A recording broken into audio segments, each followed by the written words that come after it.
Warning, if you're easily offended, triggered, or considered a snowflake by your friends, you're listening to the wrong podcast. The views and opinions you're about to hear are raw, unfiltered, and without any regard for political correctness. I'm offended. Shut up. Longtime friends Scott, Will, Devie, and Jay dive deep into issues that other podcasts are too scared to talk about. No topic is off limits. All opinions are welcome. And there's nothing you can do about it. Unlike some other popular panel shows, you know what we're talking about. These four friends have no agenda other than to tell it like it is. This is The Big Divide. Good afternoon, everybody. Welcome to episode whatever. We've been doing this now so long that I forgot. Welcome to holiday limbo. We are between Christmas and New Year's doing some special pre-week stuff for front side of the week. And welcome back. Welcome back to The Big Divide. Let me make sure my crew's out there. The idea behind this show is to bring folks from different cultures. Myself, I'm white. I got a Jewish guy on. I got a Hispanic guy. I got a black friend of mine, all on this thing to talk about different issues and come at it from different angles. So let's do a quick roll call before we get started. Got a pretty exciting show. Is Will Montez out there, the Puerto Rican sensation, covering all Hispanics today? Boricua is in the house. Hola, gato. Him and his gato. That's the only word he knows how to say in Spanish. Gato. Hola, gatito. I don't know that. All right, is my Jewish friend out there, Mr. Montalball? I'm right here and raring to go. Jay Abramovitz, everybody. I gotta say, after this week, after today, I gotta have your wife campaign for me. We'll talk about that. We'll have to talk about that. She's not even our biggest fan. She's just yours. All right. And then finally. That's all I need. That's all I need. It sure is. Finally from the East Coast, down south in Miami on a connection that might ruin the whole ship today, sink the whole ship. Let's bring out our black friend here, Devie Robertson. You out there, brother? I'm here, man. Sunny Miami. Yes. So unfortunately, you're hanging out by a thread on a connection that may go unstable. So this could be a short trip, people. Hopefully we'll get it, man. Hopefully we'll get it. You can hear the hotel lobby, though, just so you know, folks. Wow. Devie Robertson. All right, guys. All right, so we are in. And, the format of the show has evolved. I like it. I like the speed at which it's going. And we want to make sure that we're hitting our mailbag first. So here was our idea, is to go speed round on all the mail that we're getting. So I'm going to go back to make sure we recover some of the stuff that has been brought in. So here's what's going to happen, boys. We're just going to I'm going to read the mailbag, and we're just going to go around the horn just like speed round. And then we'll get into the boxing ring together with our topics. And then we'll actually do our lightning round or our last speed round with all the random questions, which I love because I love doing those. I got some doozies today. For speed round. So straight to the mailbag, baby. We got Lisa Lease. I'm from California. I know her personally. She's awesome. And again, guys, we love our audience more than we love ourselves, and that's why we're covering you guys first. So speed round on Lisa's thing. The new centrist political party. I think the Dems and Republicans have both swung way too far to the edges and misrepresent a majority of Americans. I think she's talking about the actual politicians themselves. I'll go first. I think that we're seeing right now. I don't know. I think it's like a soup. It's boiling right now. We don't know. We're gonna find out. I think come January, this is gonna be a very interesting January. Probably the most interesting finish up to the election. I think we're gonna find out who's on what side. It's just unstable right now. Anybody else? Yeah. Hi, Lisa, and thanks for the question. But I have to tell you, we already have a centrist party. It's commonly known as the Republican Party. And I don't want a centrist party. I want representatives that represent my values, which are based in Judeo-Christian ethics. That includes our basic moral values and our concepts of legal jurisprudence. I don't think either party is doing that particularly well, but the Dems are off the reservation in that regard. Wait, is that offensive? Off the reservation? Oh, we don't care on this show. Maybe. Opposing points of view are not a bad thing. Our system was set up for it, so let's just keep moving with that. Who's next? I'll go next. Go. I believe the progressive movement is happening, and people are going to be supporting Donald Trump. And we're going to see something develop in the new year. And I believe it's something to get rid of the old establishment when it comes to Republicans and these far-right crazy liberals. I got to tell you, I call Willie like on a daily basis to find out what he's got in his notebook. He's got this. Someday his notebook's going to be worth money. I'm going to be eBaying it because it's full of conspiracy theories. It's awesome. All right, Devie? Yeah. I would like to see something better than what we have, definitely. I think it's funny how Will always calls them crazy, but the Democrats just likes to call them crazy. And they could be crazy. I think both sides are crazy. So, here's what I will agree with Will on, is that Donald Trump has opened it up for people to say, hey, what is really happening with these two parties? So let's get rid of it. So we need a change. I agree. From Shirley. Jennifer, 2002. I don't have a name, just email. What are your views on getting or not getting a COVID vaccine? I've seen some stuff out there, some videos of Bell's palsy. I saw a health worker actually get a vaccine and she fainted right after it. I'm a no. I'm a no also. I don't know. It seems to be okay unless you have allergies to the ingredients in the vaccine. And if you don't mind the chip. That's a joke. It's a joke. Come on, no one? Chip. You getting one as soon as you can? No. I think it's okay, but they gonna get me. No way. That way you won't need your credit card anymore. You just put your arm up there and buy all your things. There you go. I haven't decided, but I don't think so. Man, I've gotten so many vaccines. Even when I was in the Navy, man, they probably injected me with all kind of stuff. So getting one more vaccine it's not going to hurt me no more than I'm already. So is that a yes? Yeah, that's a yes.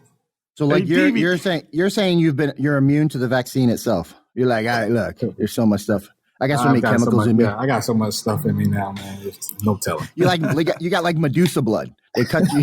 You like you can't touch your blood.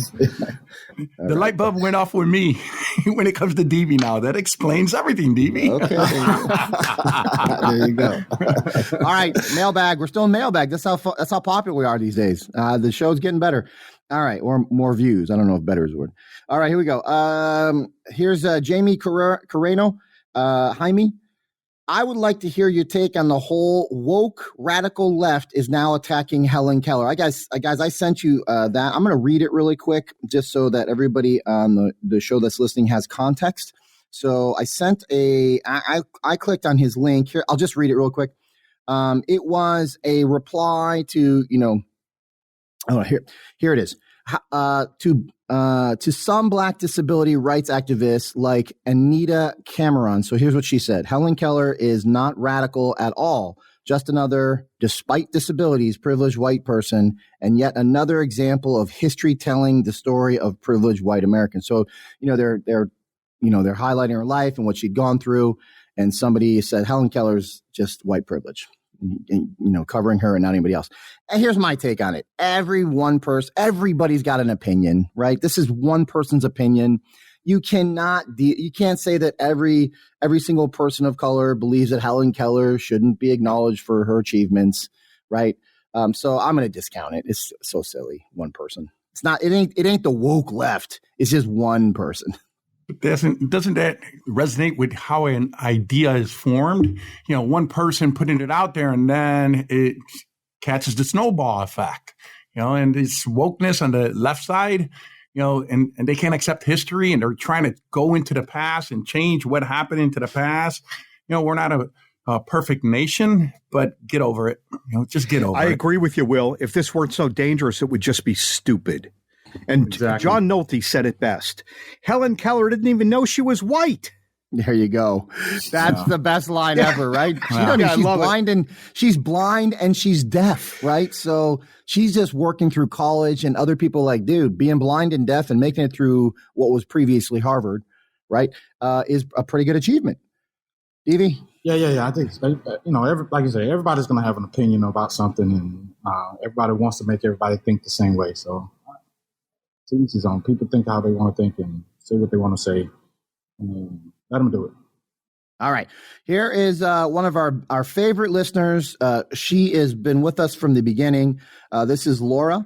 In response to Scott's question back to me, I hate masks. I'm going to leave it at that. So she hates the fact that the government's, trying to lock everything up. And then she had a question. She goes, how about, here are my questions back to you. How do you feel about a man who died from COVID on an airplane? He lied on his questionnaire. He was infringing on other passengers. How about the paramedics? How about the flight attendants who are now quarantined? See, I think this, right? You do have a responsibility. If I was sick with the flu, you don't go to work to get everybody. You tell people, hey, listen, I'm not shaking hands because I'm contagious, right? I don't know if you guys have ever done that, but I have. Hey, I'm sick. Let me stay away from you guys. Let me help out the world as much as I can being sick, but I'm going to let you know, hey, I'm sick. You shouldn't shake hands with me. I've seen lots of people do that. So people taking responsibility for their own contagion, I think, is good human nature. But I, again, think that people should not be told. This was in response to her, what do you think the government should do with everybody's body question we had a couple weeks ago. But I'm with you. I think the government shouldn't be shutting down businesses because of this. I think it should be choice.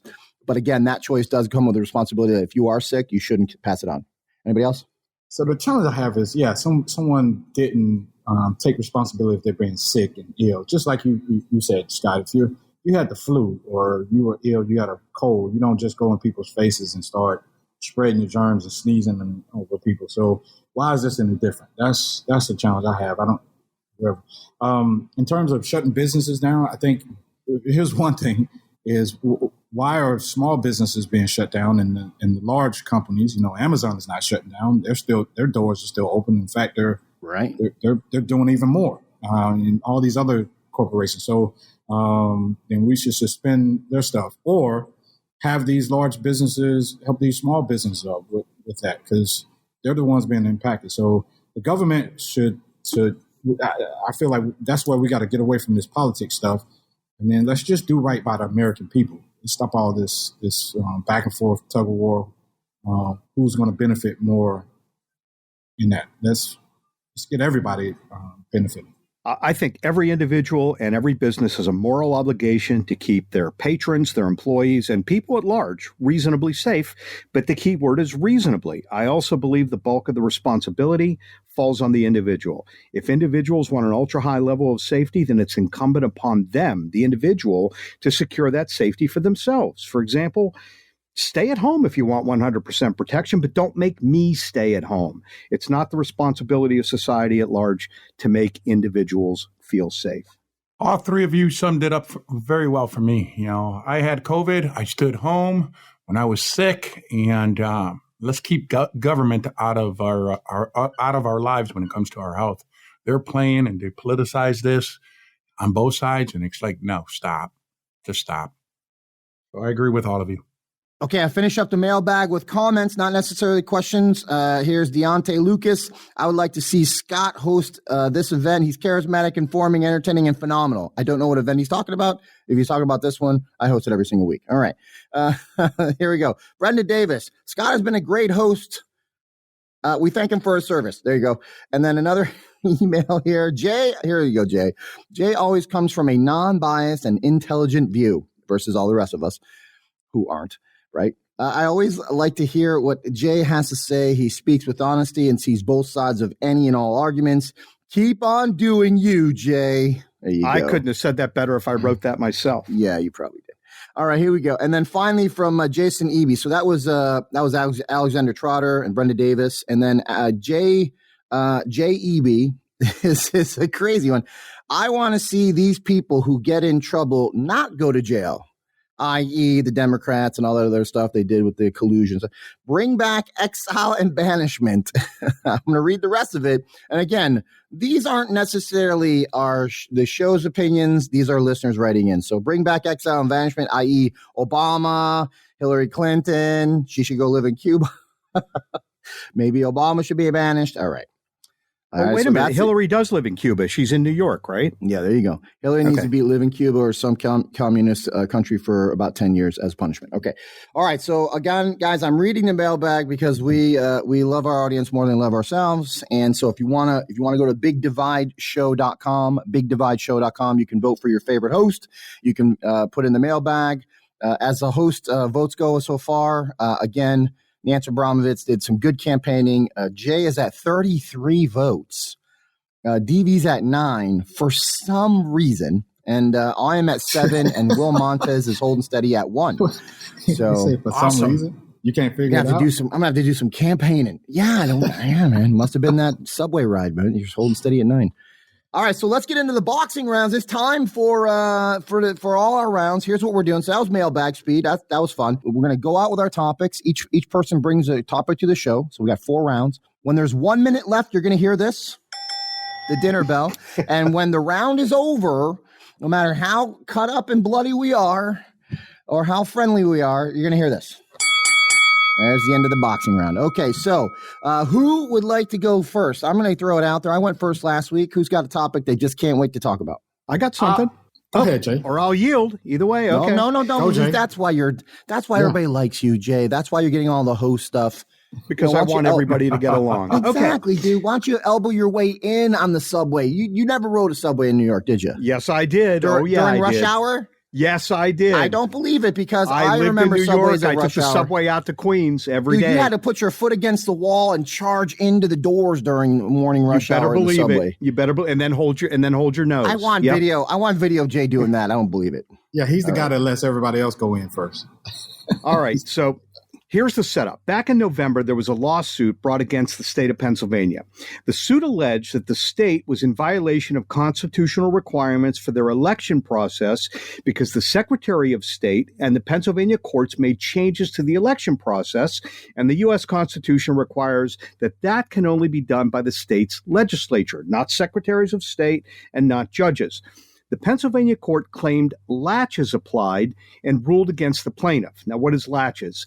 Latches, simply put, is a legal doctrine that basically says you waited too long and the court should not aid you because you took an inordinate amount of time to raise your claim. Now, the plaintiff in this suit said the suit wasn't brought until after the election because they believed if they brought the suit sooner, they would not have standing because there could not have been damages. Understand that the legal definition of standing isn't about the issues. It's about whether they have a legal right to sue. In other words, have they suffered damages? Well, eventually that case went to the U.S. Court of Appeals for the Third Circuit, and the court upheld the lower court's decision that latches applied, and they basically threw it out. In other words, they waited too long to bring suit. Now, fast forward to what is essentially last week, December 20th. The Georgia Republican Party sued the Georgia Secretary of State, alleging the signature matching for mail-in ballots was unconstitutional, arbitrary, and inconsistent. They sued because they wanted the process and safeguards to be changed in advance of the January 5th runoff election, which hasn't yet occurred. A district court in Georgia found the plaintiffs lacked standing. But remember, no damages, prompting an appeal to the U.S. Court of Appeals. A 3-judge panel of the U.S. Court of Appeals for the 11th Circuit upheld the ruling of the lower court, ruling the plaintiffs did not sufficiently allege an injury. In other words, damages that can be addressed to establish standing. Now, in this case, it means that the plaintiffs hadn't suffered damage, and therefore, in the eyes of the court, they lacked standing. So obviously, they could not have suffered the damages because the election hasn't even taken place. Why does the same court, the U.S. Court of Appeals, claim latches in one case and lack of standing in the other? This looks like damned if you do, damned if you don't, and it shows me that either we have political activists on the bench or we have cowards on the bench. And either way, it's a pretty bleak outlook. Question quickly to sum it up. Okay, so was it the same court? You say was it a federal court that actually dealt with Pennsylvania and Georgia, or was it 2 separate courts inside those states? It was the circuit court, but 2 different circuits. So I'm calling that the same court. No, it's not the same. It's 2 different. It's a circuit court, but it's the same justices on that court? No, they're different justices because they're different circuits. There's the problem. So the problem is, here's the problem. I think the problem is there's a bias inside the human that's sitting on that court, right? So in one state, they go, latches. In the other state, they're like, standing. Right. So the problem is we're back to that thing we talked about. I think it was last week, where it's no longer the blind woman with the scale. Right. It's political activists. It's completely, I mean, the worst place to have a political activist is on the bench of a court. Well, do you think and this is what's going on? This is what's going on. Do you think that the Court of Appeals should have a standard across all of their circuits? I think they would say yes, we already do. So okay, next case, they're going to say yes. That's of course it. We're dealing with a blind. We are the blind woman with the scale, which is totally untrue. That's where they can go. Like, nope, that's not our job. Our job is to make decisions unbiasedly, and that's what we're doing. That's all they have to say is like that's what we're doing. But unfortunately, in this case, they're like, yeah, the election hasn't happened, so you don't have standing. And the other is like, you have latches because you didn't bring it in time. Like, how could I bring it if there wasn't an election yet and we couldn't prove fraud or we couldn't prove that harmed us, right? Our elections were harmed because, right? So that's the problem. Heads I win, tails you lose. Yep. Get back in line and go to work. Get in your cubicle there, you little man, little Jay Abramovitz. This drives me up a wall because I think there should be a standard.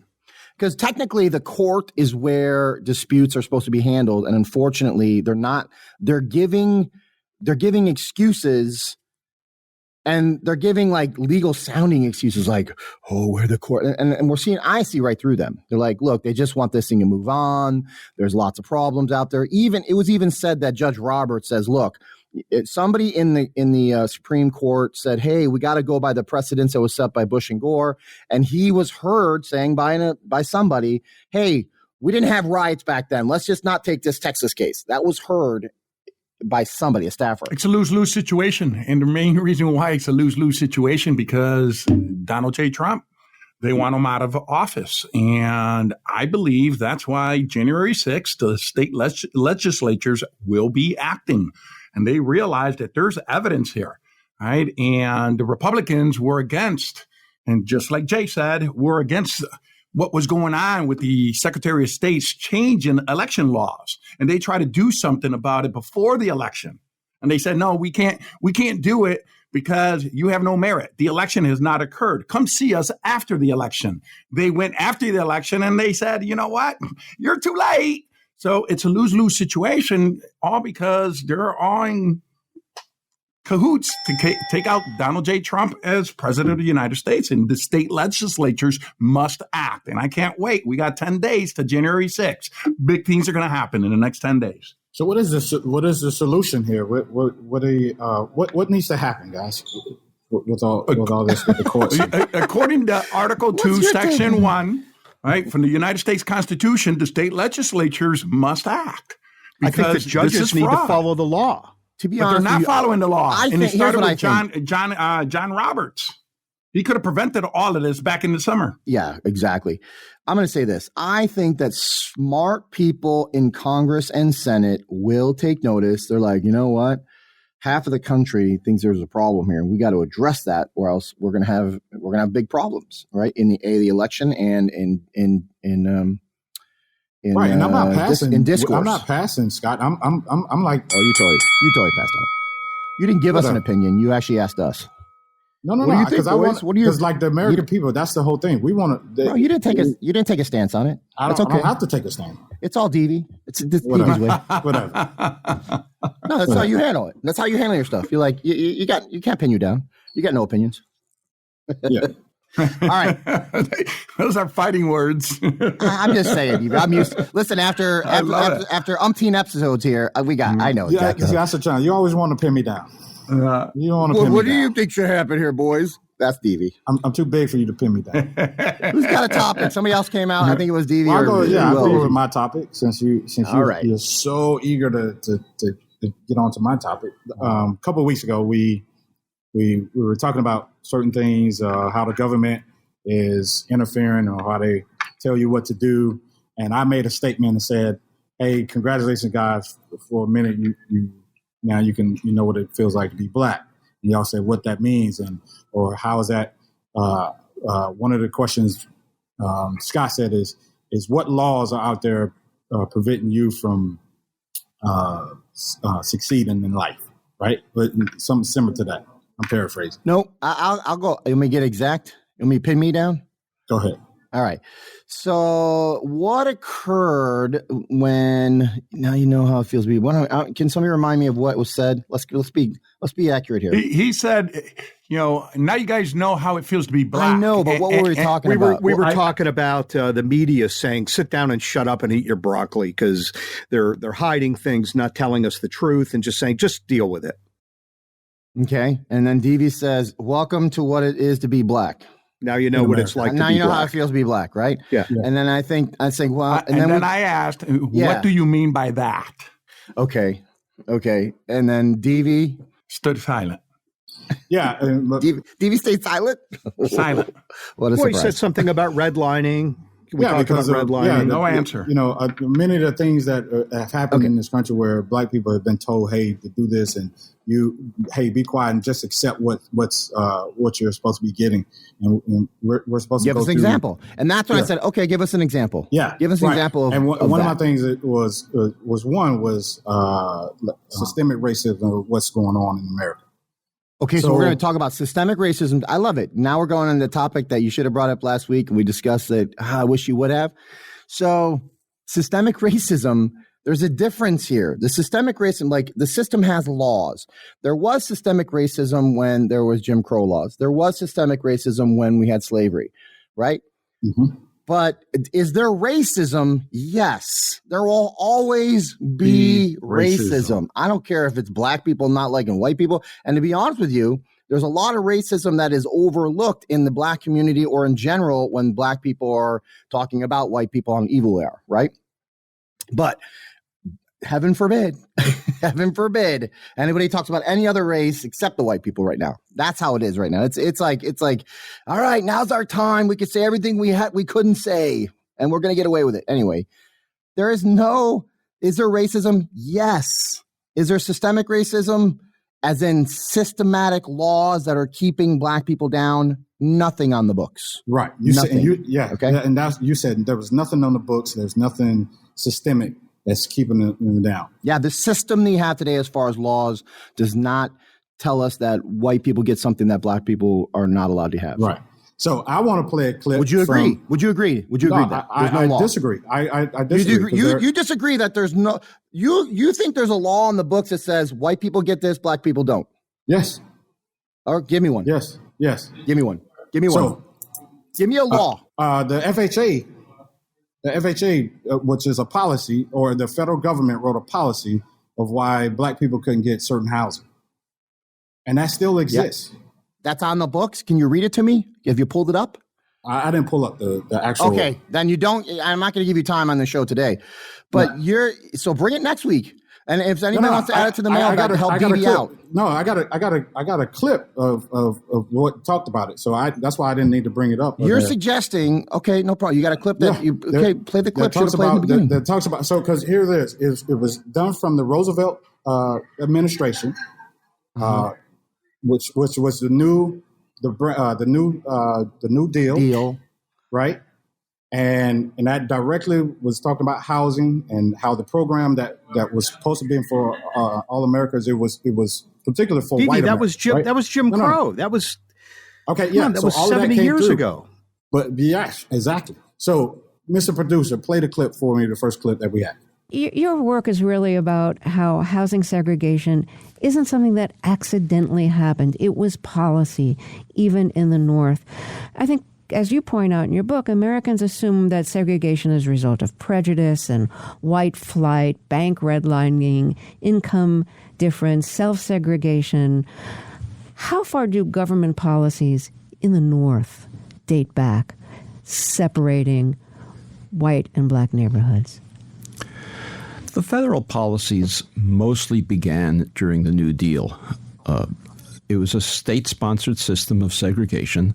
The things you've just mentioned, private prejudice and real estate steering and bank redlining and income differences, all certainly played a role. But without federal policy designed explicitly with racial explicit intent to segregate every metropolitan area in this country, those private factors would not have been able to successfully segregate their communities. But does it say it's still on the books from the New Deal, bro? Are you sure about that? Yeah, I'm sure about it. So look, so that was the setup to let you know, hey, that there's policy on there. There's still policy today. Yeah, but they didn't say it exists today. They talked about the New Deal 70 years ago. Okay, yes. I'm saying that set it up. So, Tristan, I believe the second clip goes into what policy that he's talking about with the FHA. Play that. The segregation of our metropolitan areas today leads to the kinds of police youth confrontations that lead to deaths of young men, to riots in those neighborhoods. It leads to stagnant inequality because families are much less able to be upwardly mobile when they're living in segregated neighborhoods where opportunity is absent than they otherwise would. So the costs of integration are much less than the costs of maintaining our present system. And if we want greater equality in this society, if we want a lowering of the hostility between police and young African-American men, we need to take steps to desegregate, even if small prices have to be paid for it. All right, I'm still gonna dispute it. There is no law that says black people have to live on these avenues, inside these avenues, and white people get to live over here. There is no law in the books like that. So he's talking about segregation as an organic thing. So I'm with you. So the same. No, wait. Wait a minute. You're not with me on that, but no. I'm saying to you. I'm talking about the same law. The same law, the New Deal. FHA, which but it doesn't exist anymore. It's not on the books. Okay, the FHA still exists, right? It's an agency. Devie, even if that exists on the books, the Fair Housing Act would override that. The Civil Rights Act of 1964 would override that. Those laws, if they actually are on the books, I don't know if they are. If they are on the books, they're illegal. They would never be enforced. Could never be enforced. Yeah, so the FHA, which they still had, when they would talk about, they were not backing mortgages. They wouldn't allow African Americans. They specifically wouldn't allow it. FHA specifically said, do not. They will not back any loans for African Americans, nor could you sell a home to African Americans. How about now? So then they said, even on the How about now? How about now? But even on written in their manual today, it's still on the law. It's still on their books that says that these deeds cannot be sold to. I don't believe it. Okay, I don't believe it. Show me. Send it to me. You know where we send it in Messenger. Send me a link to the actual law that says there is housing in America that cannot be sold to a black person per the FHA. Yeah, I got to jump in on this, too, for a second here. In 1984, I bought a house in the city of Chicago in Cook County. It was under a system known as Torrens, Torrens. And inside the Torrens document, they specifically prohibited the sale of that property to, and I forget exactly how they worded it, but I remember distinctly Ethiopians were called out. And they weren't referring to blacks. They were referring to Jews. And blacks were mentioned in there as well. Now, I bought that property. It's totally unenforceable. And to this day, that Torrens document stands on that property. It's just an unenforceable thing. Nobody's enforcing those laws. It's just not enforceable. No one enforces it, but it's still unenforceable because you lose in court right now. You'd absolutely lose in court. You'd be decimated in court. Decimated, laughed out. And listen, there's nobody telling somebody you got to live here and they live. This doesn't exist. Yeah, is there racism? Yes, there's racism everywhere. You will never get rid of racism. All right, but my whole point that's the second bell. Yeah, my whole point was that all of that there was not allowed people to catch up. So even from that time up until now, we haven't been able to catch up in terms of equity and equality in terms of wealth. So which relates to a lot of different things. That's a whole other topic. Because I was thinking about you this weekend because I was watching golf and I saw them playing on a Tiger Woods designed and owned and partnered up golf course, in the newest, most beautiful golf course on the planet. Here's where Hold on a second, bro. Oh, we can't catch up. There's plenty of poor white folks too that are living in the hills in a shack that doesn't have any plumbing, right? So to say that, we're all being held back. No, it's a matter of organics. It's a matter of it's just natural. There are plenty of black folks that are wealthier than I am. I'll never catch up to. Am I worried about it? I ain't worried about it. I ain't worried about it. I'm living my life. All right. That's my take. I'm gonna pass it for the time. I'm gonna get crucified. I can just tell. All the people are like, yeah, you picking on Devie. All right. Whew. Back to your corner. We both just been disqualified. All right, who's next? Will, you got something for us today? Yeah, I want to continue on the subject. Oh. And here's the reason why. Bonus round. Okay. I come from the city of Chicago. I was born and raised in the city of Chicago, the most segregated city in the Union. Okay. And it's ran by individuals who happen to be black. Okay. Lori Lightfoot, Tony Priorico, the police commissioner is also black. The former one is also black. And now we have the highest killings this year from last year, 200 more homicides. Over the weekend, 30 people shot, 7 people died. And this is weekend after weekend after weekend. And it's not a white man that's coming in and killing all these people. It's black on black crimes. So when Devie says, okay, and I happen to be Puerto Rican, okay, and when the mayor refers, and before I get to Devie, when the mayor refers to us as black and brown people, 40 years ago, that did not exist. And they're always bringing up some way from the past to bring it into the present that racial systemic racism exists, which it doesn't. Right? They're the ones who are keeping us segregated. Okay. And here's the reason why. They're not open for charter schools. Who's the there? Who's the they? And here's what I'm talking about. The who's liberals. The they, though? Okay. I'm going to answer your question. Okay. The liberals in big liberal cities. Okay. Like Lori Lightfoot. Okay. Like the mayor de Blasio. Okay. His wife happens to be black. Everything that he's doing is for black people. But let me ask you a question. Devie, you're successful. You've traveled the world. Are your accomplishments due to the color of your skin? I say not. That's a good question. I say not. Right? But your failures is due to the color of your skin. And this is what I hear over and over and over again. There was a president, Obama, 8 years in the White House. The color of his skin did not get him into the White House. His merits got him into the White House. Why is it that after his experience in the White House, he blames it on the color of the skin? Just notice, because they don't want people to leave the plantation. And they run this rhetoric because these ill-informed individuals completely support them. And Donald Trump, okay, as racist as he may be out there to be put up as, okay, he got 11 more million votes. He got more Black Latino votes. He got more Asian votes. So the systemic racism actually exists as of today, 2020. That's my question.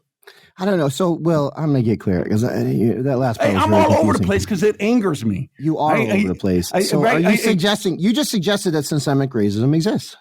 No, I suggested it does not exist. They're pushing the narrative to make you believe that it does exist. So I'll tell you this, 6 million Jews, and we got a Jewish guy on this panel, were eliminated, right, during the World War II, 80 years ago, okay? And you don't see Jews crying foul, okay? Stalin eliminated a lot of Russians. The Chinese are still eliminating Chinese people. Just notice in concentration camps. But why is it that Oriental people come to the United States of America and they're not defined by their yellow skin? And they get to accomplish what they want to accomplish. And systemic racism is happening right now in New York City. And it's happening against Jewish Orthodox churches. People who are Jewish are now being attacked in New York City, out in the open. Synagogues will, but that's okay. I take your point.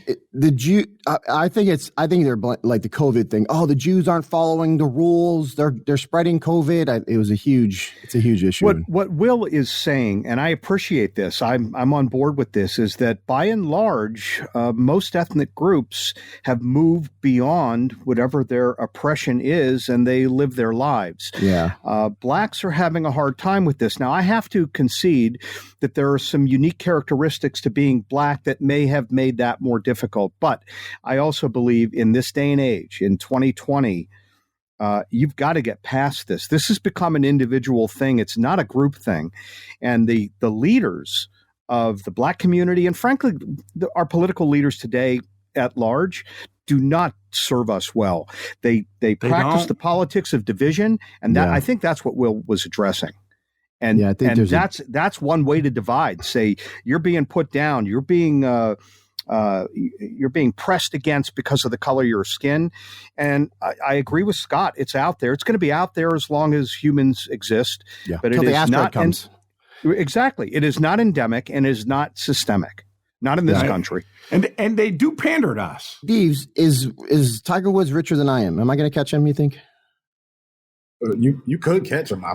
Okay. Am I going to? I mean, in my lifetime, you believe I'm going to catch him? Some of the things you're doing, you could, Scott. Come on, brother. Come on. I just need a yes, no. No. Okay. Let me just let me do more obvious stuff then, because you're not going to do it. You'll never say yes or no to anything on this show. No. Listen, what I'm saying. All right, I'm going to give you an easy one. I'm going to throw you a softball, brother. Is Tiger Woods richer than I am? Yes, I can answer yes to that. Oprah, richer than I am? Yes. Barack Obama? I don't know about Barack Obama being rich. Yes. Al Sharpton. Come on, you want a list? Sharpton. We can give LeBron James. Yeah. Okay, but here's what you all are confusing. Yeah. I'm confused. I'm not saying that, hey, there has not been any progress, but what you all are feeling, what I'm saying is there's still some systemic things that are going on in this world, like mass incarceration. That is still happening. That's a systemic issue that's been going on, and they may have changed it because you can't do it by color. But when you talk about being felon, that was another article I was going to send you all to read and listen to for yourself. Because Devie, I love you, but you got to come up with proof on that. Because if you're going to use NASCAR as an example, because it is overwhelmingly white, then you've got to explain to me why the NBA is overwhelmingly black. He didn't say NASCAR. He said mass incarceration. I'm sorry. I heard NASCAR. I heard NASCAR too, kinda. No, mass incarceration. Sorry. Well, that's a good one. So, Devie, let me ask you a question. If I break into your home and I steal your stuff, would you like me to get prosecuted? Yes or no? Yeah, it has nothing about being prosecuted. We're talking about we know that there's crimes that have been committed by same group of people. Or like if a white person commits a crime and a black person commits the same crime, that white person is more likely to get a lenient sentence than that black person, and we know. I don't know that. What's your data? What's your data to back that up? I'm not sitting in court watching the sentences being handed out, so I don't know. All right, there's data on that. Where's the data? All right, get back to your corner, Jay. Jay, go see your cousin. All right, that's right. We don't. The show's not long enough. Maybe we gotta go. Everybody's got to bring a topic a week. Some good stuff. All right. I got one. I got my topic today is about China and what's going on. I think it's pretty scary. I got a pretty long clip, 2-minute clip to listen to, and then we could go around the horn and get a take. I don't think we're going to be. None of us are going to disagree on this. Go. China and China alone is the greatest national security threat that we face, and we see them growing their military. We see them economically, as you talk about, stealing through intellectual property, stealing through cyber warfare, stealing from our universities, stealing medical research, all to gain information which they know is what you need to dominate technologically. So, China is not a good actor internationally. We need to call them out for what they are, not what they pretend to be. And, again, going back to COVID, it's a perfect example of showing they're not a good international actor. They're intent on dominating the entire world, not just the United States. And the intelligence tells us that. So from my unique vantage point, I want to make sure that the American people are warned about this threat because it's clear.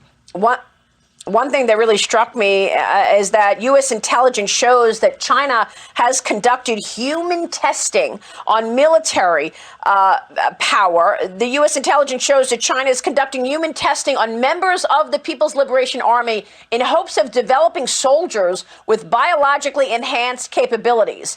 There are just no ethical boundaries to this. In other words, they want to create new humans that can handle extreme weather, handle chemical attacks. Is that right? So one of the things I did in this piece was to work hard to try and get information declassified to a level that I could talk about. And one of the things you just mentioned, it's called gene editing. It's altering DNA. And it's one of the things that our intelligence shows that China is doing. They've got the PRC, the People's Republic of China, has 2 million strong in its military, and it's trying to make them stronger through gene editing. That's just one of the ways that, China is trying to essentially dominate the planet. Okay, that was Maria Bartiromo, and DNI Ratcliffe is the director of national intelligence, declassifying stuff to put together a report that talks about where China's at and what they're trying to do. And I was freaked out. I'm like, holy crap, man. They just want world domination, and that's a tyranny that just wants to take over everything. And now it comes out that the politicians are in the back pocket of China. There's a lot of pay for play going on over there with the new administration coming in. I thought it was interesting the way Radcliffe didn't respond to Bartiromo's questions about, are they going to be weather resistant, chemical resistant? I kind of heard that as a yes, they're working on it. It's creepy. It's almost like a Marvel movie. It's like a Marvel movie where you get the Hydra. It's scary, like where Joe Biden said, China, a threat? Come on, man. Come on, man. Come on, man. And they have infiltrated. Our politicians are bought. You can see Eric Swalwell, right? Pelosi. It's amazing. And, I stand for the flag, United States of America. And I never thought I would see in America where they're praising another country before ours. And they're our biggest threat. That's scary. It's scary. It's funny how money turns people, like what it does to people, right? Yeah. Yeah, crazy. Yeah, I think they. It's like they were so against Trump with Russia that and having people be against him with that they want to show, hey, well, we can look at good things from China, and it is scary knowing what China's doing. I think the whole COVID thing was created and designed, to wipe people out. So like the population of the world, especially with China. But then as an experiment to see who could have an immune system that could overcome a lot of these things. So I think it's interesting. I think the COVID was designed just to be as deadly as it is, and then create enough fear so that they could take control of populations, right? By doing exactly what they're doing, by shutting down businesses. I mean, if you look at what COVID has done, it has put 3 entities in charge. Three entities have gained more power in 2020 than we thought they could ever have. Government, big corporations like Walmart and Amazon.com and big tech, right? Big tech is like, oh, they're all coming to, like, we got to go on Facebook to interact. I can't go to Will's house anymore because they won't let me, right? So that's the problem, right? You got 3 entities that are like, we love this virus. So I think it was engineered to take control. Absolutely. Well, communist regimes have always taken a very, very long view to their strategies, and this is not new from China. We're just seeing the Kraken surface. And the problem is, there's power hungry politicians here in America that like that view. Like, oh, we like being able to put somebody in jail if they talk against us, or quiet them, right? We don't like this free speech crap. Is that on both sides or just one side? is that both sides who want that power, or one side? Yeah, don't get me wrong. There's Republicans that like the power, right? And there's Democrats that like the power. I think that's why we talked about last week starting a new party. Trump has an opportunity to start a populist party right now because people are ticked. Okay, guys, there's our boxing round. Now we're gonna go speed round. Here's speed round. Okay, here we go. I got 10 subjects to end the show. You will hear bells when time's up, so you got to be speedy. Here we go. First question in speed round. Best holiday gifts received. I got a bracelet and a watch set. Awesome. Who'd you get it from? A friend. Female? Yes. Good job, female friend. Okay. Anybody else? There were no gifts this year. You got no holiday gifts this year? Yeah. No, we just went so low key, a couple gift cards, just totally low key. All right. Will? I received some money. I got 3 pairs of shoes for my wife. They were awesome. They fit my style. They were awesome. I love my shoes. I don't even know if I'll be able to wear them all. They're all got lots of shoes. All right. Second one, best holiday gift given. What gift did you give that you're like, man, it was awesome way you received it. I couldn't wait for them to open it. Oh, I gave an assortment of kitchen gadgets, pineapple corer, peelers, tongs. We like to cook in the household. People are cooking better. There you go. Exchange a bracelet, earth tone type bracelet. Yeah, all right. Loved it. Well, count all the votes T-shirt. Oh, that was good. I got that shirt. Yeah. He gave me a nice white count all the votes shirt. That was from him to me. Good. And I gave a mug to my wife for Christmas with my name on it and her name on it that says, I just want to touch your butt all the time, with a cute little stick figure with a little bubble butt on it. It was nice. That was good. That was good. Yeah, that was a good one. Go to Facebook. You can check it out. Go to my wife's page. All right, 3, Nashville bombing, deep state or whack job. It was a white whack job. I guess they found a body underneath the RV. A white dude drove it up there and didn't get, the bomb destroyed the entire block, but they found his body under the RV. Okay. Was it a deep state or whack job? That's deep state. That's a deep state. That 63-year-old guy did not do that all by himself. Oh, no. That's deep state. Something's going on. Who else? I'm going to go whack job, but I'd like to know where the crater is.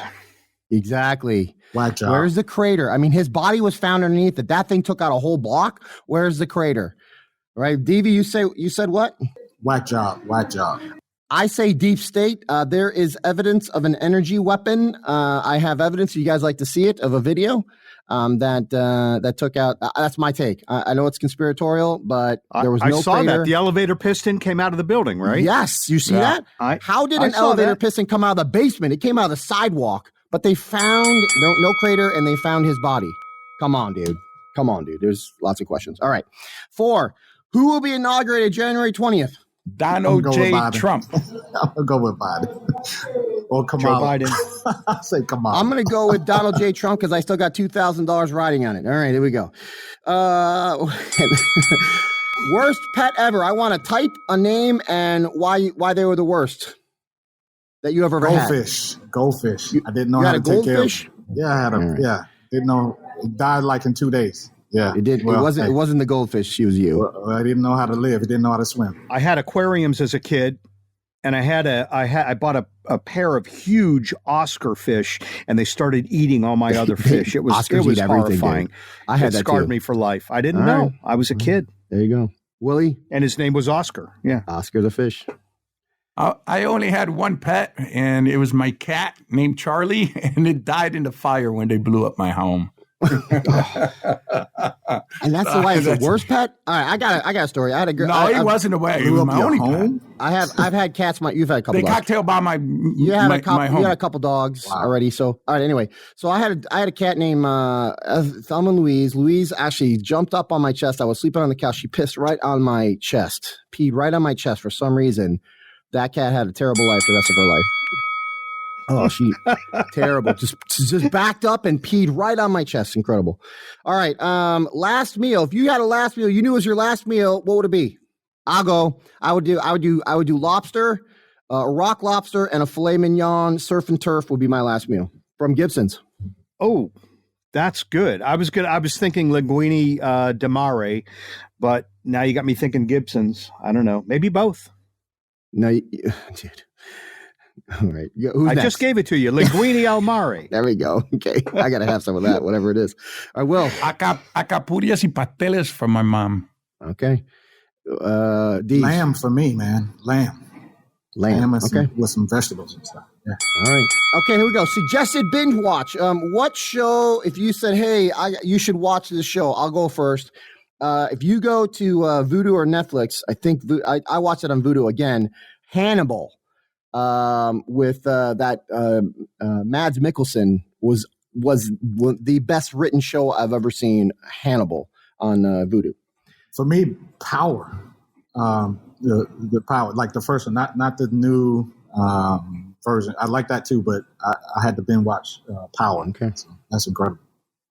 Willie, Jack Ryan is pretty good. That was good. It's excellent. It's excellent. I'm going to go with Ozark. Just my speed of wacky. Okay, interesting. Ozark. To check them out. Okay, favorite board game. Cash flow board game. Okay. You know, I can't remember the name, but they used to make these bookshelf games, these war scenarios. You know, they'd have all these World War II battles. Can't think of the name of it, but that would be my best game. Okay, Ladders and Shoots? No, it wasn't Ladders and Shoots. What was that called? I know. You're thinking Candyland. You know what I'm talking about. I do know what you're talking about. I can't think of it right now. A lot of detail to it. It was a great game. Yeah, a lot of detail to it. As a kid, we would get around the table and we would play bingo, and it was for money. So we had different ways of playing, and that was awesome because all my family was there. So that's really good to remember right there. My favorite board game was Risk. It was awesome. I loved Risk. Okay, the only suggested book, you can only suggest one book to the world. What would be the one book that you would suggest? I'll go first. Conversation with God, Neil Donald Walsh, was amazing for me. I still reference it a lot. I have some fun with some games that I've created socially with it. Conversation with God, awesome. I second the motion on Conversations with God. It's an awesome book. Yeah. And it's an experiential book. You got to read it you have to read the book. I would not suggest the audio if you guys are going to do it. Read the book, have the experience with the book. I guess I'll go with another plug for him. But Rich Dad Poor Dad, Robert Kiyosaki. I know a lot of people probably read that, but Rich Dad Poor Dad. So many good books. I'm going to go with Lord of the Rings, J.R.R. Tolkien. Okay. And then finally, last question for the day to end the show. Mega Millions is at $376 million. The cash option is $287 million. After taxes, you're probably taking home $150 million. So if you were to win $150 million instantly, what would you do? I'll go first. I'm going to go first. I would not tell anybody. I'd immediately get in a lawyer. The only person that would know would probably be in my household, right? Nobody else outside my house would know. And then I would continue what I'm doing today, except I would set up funds for people in my life to do real estate through me. I would totally said, hey, you take this many classes, you know, all these classes. Once you're done with the classes, you're going to get into I'll have a mentoring program so that the money's not going in the wrong places. Somebody attached to that money that's going to an individual to do deals. That's what I would do. I second that one, Scott. Yeah, I got to second that one for sure. I would continue to do my real estate business, but I would do it quite differently. I would do it at arm's length, obviously with the money. I don't need anybody else. And I would spend a little less time doing it. I'd do semi-retirement. Yeah. Will? I wouldn't tell anybody. Will fainted. $50 million. But they're never going to let a Puerto Rican win that. I wouldn't tell anybody. And I would take out the money, okay, and put it in a savings account, collect the interest on it. And for friends and family, I would ask them, what is it you want? And I would tell them, in order to accomplish what you want, you got to go do Landmark. And whatever it is that they want, they can accomplish it, and I'll give them the funding for it. Is that lump sum? Is that a lump sum that we're getting? or you have an option? Only the privileged. Only the privileged. Only black privileged people. That's it. I love you, Devie.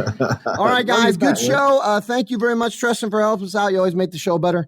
And once again, BigDivideShow.com. Hit the BigDivideShow.com. Let us know who your favorite host is. Put the mailbag in. We will say your name. You'll be famous, baby. Right up in front of the show. We're doing mailbag speed round. Thanks for joining us, boys. I appreciate you guys. Have a great weekend. Happy New Year, everybody. Get your New Year's resolutions. We'll see you in the new year with new shows. Thanks, guys. Thanks, everybody. Happy New Year. Happy New Year. This has been The Big Divide. Don't forget to subscribe for your weekly dose of unfiltered and unapologetic conversation. Done and done. And of course, share this episode with all of your friends. Well, maybe not the sensitive ones. You apologize right now. Do you have a question, topic, or opinion that you want to hear discussed? Go to BigDivideShow.com and tell us all about it. Or simply look up Big Divide on Instagram or Facebook and send us a message.